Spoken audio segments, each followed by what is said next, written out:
গল্প along the night with রুহেল। আসসালামু আলাইকুম বন্ধুরা, আপনারা সবাই কেমন আছেন? আশা করি আল্লাহর রহমতে আপনারা সবাই ভালো আছেন।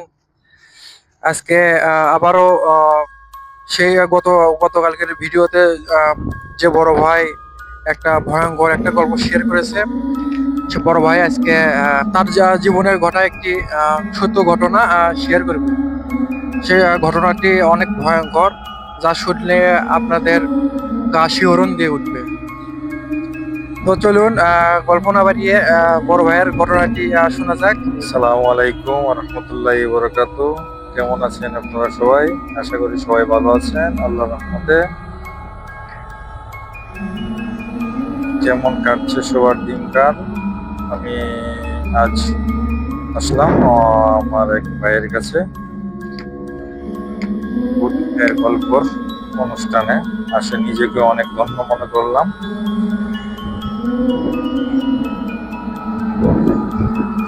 তাই কথা না বাড়াই গল্পের মাঝে চলে যাই। আমি একদিন রাত মিনিমাম 12টা 20 বা 15 এরকম হবে, আমি গ্রামের বাড়ি থেকে যাচ্ছিলাম। তখন এখানে যাওয়ার মধ্যে রাস্তায় পাশে পারিবারিক কবরস্থান আছে। ওইখানে সবাই বলতো সাথে একটা পুকুরও আছে। এখানে যেন রাতকে শুধু হাঁটাহাঁটি করে, অনেক সময় ডাকে, রাস্তা দিয়ে লোকজন যাওয়ার সময় অনেক সময় ডাকে। আসলে এটা কখনো ভাবিনি আমার গ্রামের বাড়িতে আসলে এরকম। আমি নিজ এলাকার লোক, হচ্ছে সুনামগঞ্জ জেলায় শ্যামপুর গ্রাম। একটা সময় এখানে হিন্দু বসবাস করতো, অনেক মুসলিমও ছিল, বসবাস করতো। গেলাম, যাওয়ার পরে আমরা বন্ধু বান্ধব সবাই মিলে একসাথে যাই। যাওয়ার পরবর্তীতে সবাই সবার দিক থেকে চলে যাচ্ছে, আমি আমার দিকে বাসায় যাব। প্রায় এরকম আড্ডা মারতে প্রায় মোটামুটি মনে একটা রাস্তার মাঝখানে যাওয়ার পরেই যেন মনে হলো আমার কেউ যেন আমাকে পিছন থেকে মানে ডাকছে, বলতেছে, এদিকে আসো, তোমার সাথে আমার অনেক কথা আছে।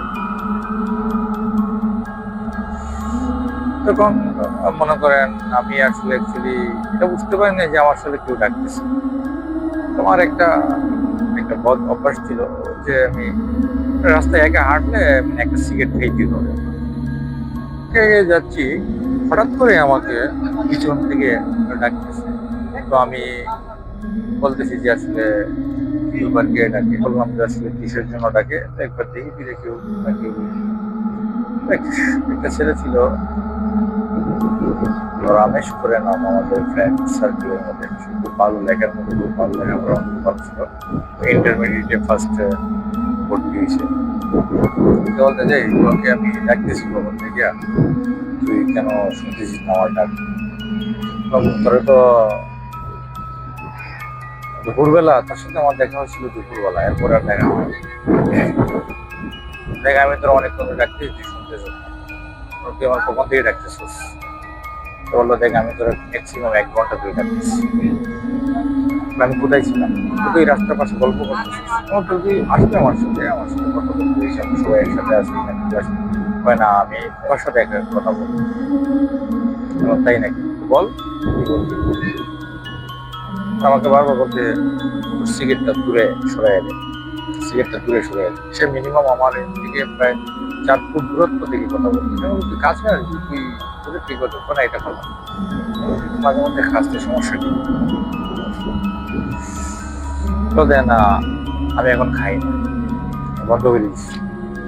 দেখ আজকে দিন হতো তুই সিগারেট খেয়েছিস, এখন বন্ধ করে দিচ্ছি। তোদের এটা বন্ধ করে দেয়। তুই যে তুই ডাকছিস কিসের জন্য সেটা বল। তুই একা একা যাইতেছিস না এখানে, তোর ভয় করে না? আশ্চর্য ব্যাপার, আমার এলাকা, আমার জন্মস্থান, এখানে আমার সবকিছু, আমি আবার ভয় করবো কিসের জন্য? কিসের জন্য আমি ভয় করবো? তোর কি সত্যি ভয় হয় না? বললাম না। তার পরবর্তীতে সে একটা হাসি দিল। হাসিটা দেখে আমার কাছে কেমন যেন মনে হইল যে আসলে হাসিটা সেই দিল নাকি এমনিতেই আমার নানান কথা মনে হয়ে গেল। যে ও বলতো এখান থেকে অনেক সময় টাকাটাই করে এই করে সেই করে। তখন আমি একটু ঘাবড়ে গেলাম। আমার শরীর যেমন কিরকম শিশিরে কাঁপতেছে, একটা আমি ঘাম মানে ছুটে গেল। তাই বললাম, তুই আমার সাথে কথা বলিস, আমি চলে যাবো। তুই ভয় পাইছস? তুই আমার এইরকম ডাইরেক্টলি বলতে ভয় পাইছস? তুই আমি ভয় পাইছি, আমি চলে যাই। কয় না দর্শন, আমার আরো কথা আছে। তো পুকুর পাড়ে আমাকে সে ডাইকে নিল, আমি গেলাম তার সাথে। মানে সে এখন যেগুলো বলতেছে সেগুলাই আমার কাছে কিরকম অদ্ভুত লাগতেছে। তারপরও ফ্রেন্ড তো, আমি তারে ওভারটেকও করতে পারছি না যে এটা করবো এটা করবো। তো দেখ, পুকুরের মধ্যে অনেক মাছ। আসলে এটার মধ্যে তেমন কোনো মাছ টাছ কোনো কিছু ছিল না। আর অল্প কিছু অন্ধকার অন্ধকার মতো লাগতো। এক সময় পানি শুকিয়ে গেলে যে অবস্থা, তখন থেকে আসলে অনেক মাছ। তখন থেকে মাছ ধরবি, মাছ তো ধরা যায়, কিন্তু এখন কেন রাত 2টার সময় বা 2টা-3টা হয়ে যাচ্ছে, মাছ ধরতে যাবে এখানে? আর তুই বা এখন মাছ ধরতে কিসের জন্য আসবি? ওইটা দিয়ে তরে দিয়ে এই কাজটা হবে, আর কাউকে দিয়ে হবে? তুই আসবি। আমি একটু অবাক হয়ে গেলাম। সে শুধু আমাকে মানে ঠেলতেছে পুকুর পাড়ে যাওয়ার জন্য, বললাম না, তুই কাজটা ভালো করতেছিস না, আমি এটা করবো না, আমি চলে যাবো। এমনিতেই আমার মনে হয় যে যদি কোনো ধরনের কারো কোনো রূপ ধারণ করে, তো সে জিন হইতে পারে, ভূত তো হইতে পারে। আর ভূতে তো সরাসরি কাছে এসে কথা বলবে। দেখতো তারা মানে কেমন একটা অদ্ভুতের মতন লাগতেছে। যতটা দিনের বেলা আমরা তারা ইজিলি ভাবে দেখি, সে একটু সুন্দর সুন্দর ছিল, এইরকম লাগতেছে কেউ একটা ভয়ভীত লাগতেছে। সেও কি একটু আড়াল করে একটু মানে কথাবার্তা বলতেছে। মানে সে দেখতেছে এখন তার মানে হাত এতটুকু মানে লম্বার মতন লাগছে, যে এমন একটা হাত এখন 2 ফুটের উপরে হয়ে গেছে। সে আমার ধাক্কা মাইরে দিবে। তখনই আমি পেটের দিকে দ্রুত ভাবে একটা সিগারেট ভয়ে নিলাম।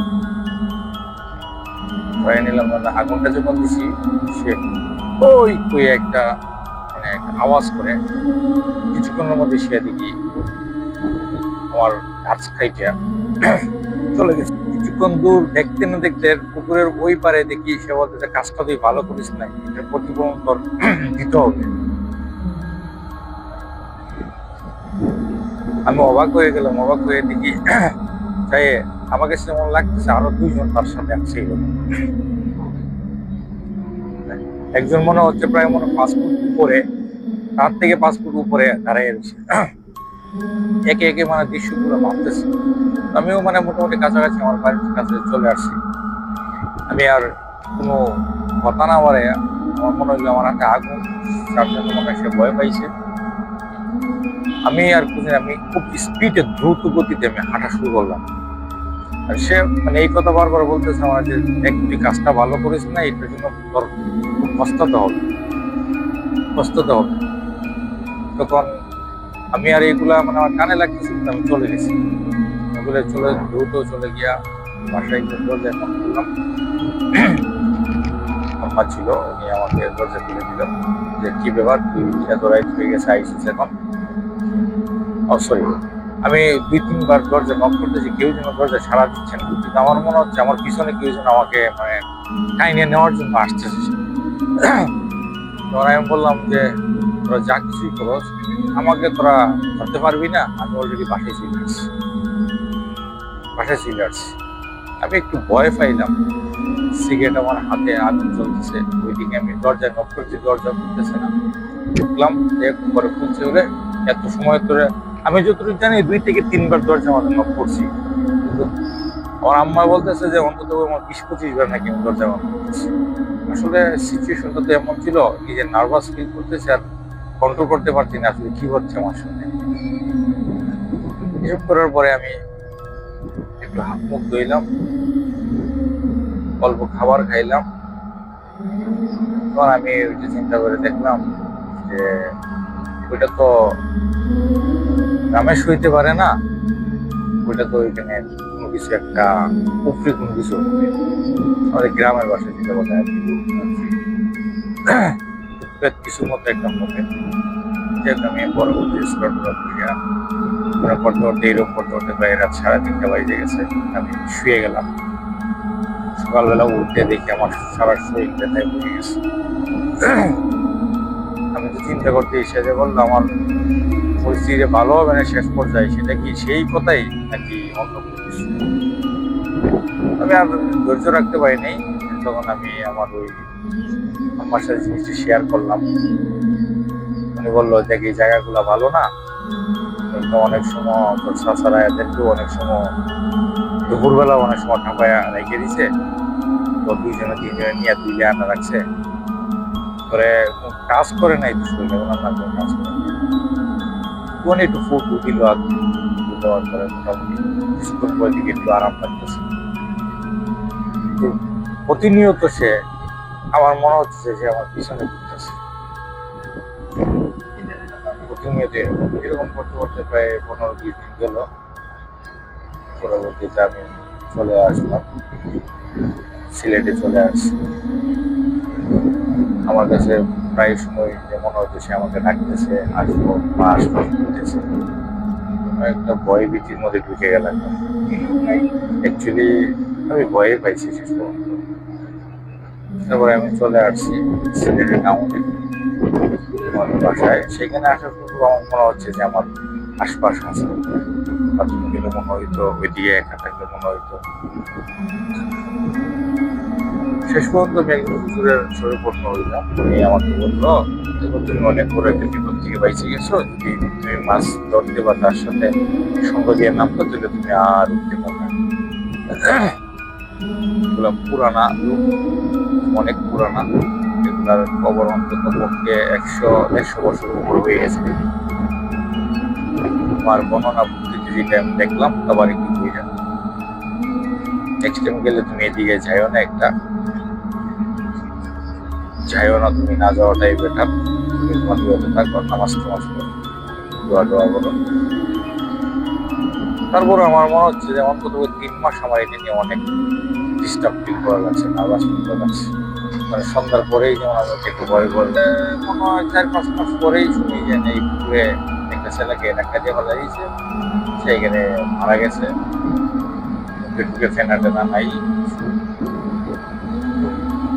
পিঠের মধ্যে একটা 5 নম্বরের একটা দাগ পাইছি, যেটা বলে কাপড় মারছে। যাই হোক, অবশেষে আলহামদুলিল্লাহ পরবর্তীতে কখনো আর এই বিষয় হয় নাই। অনেকবার বাড়িতে গেছি, আজকে বিয়েলে আবার সেই রাতে গেছি, কিন্তু এটা আর হয় নাই।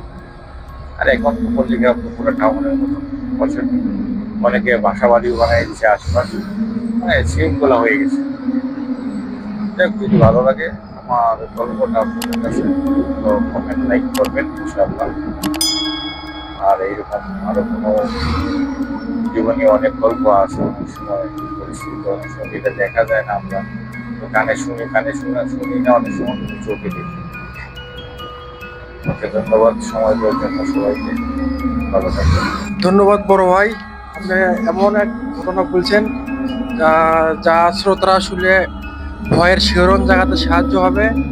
অবশ্যই এই ঘটনা যদি শ্রোতারা অন্ধকার কোনো মুভমেন্ট, যেমন লাইট অফ, একা একা শুয়ে আছে, ওই মুহূর্তে যদি কেউ শোনে অবশ্যই ভয় জাগাতে সাহায্য করবে। তো অবশ্যই ভালো থাকুন আপনারা। অবশ্যই আমাদের চ্যানেলটি সাবস্ক্রাইবার করবেন, লাইক কমেন্ট শেয়ার করবেন। পরবর্তী এপিসোডে আবারও দেখা হবে ভয়ঙ্কর কোনো সত্য ঘটনাকে নিয়ে। ভালো থাকুন, সুস্থ থাকুন, আল্লাহ হাফেজ।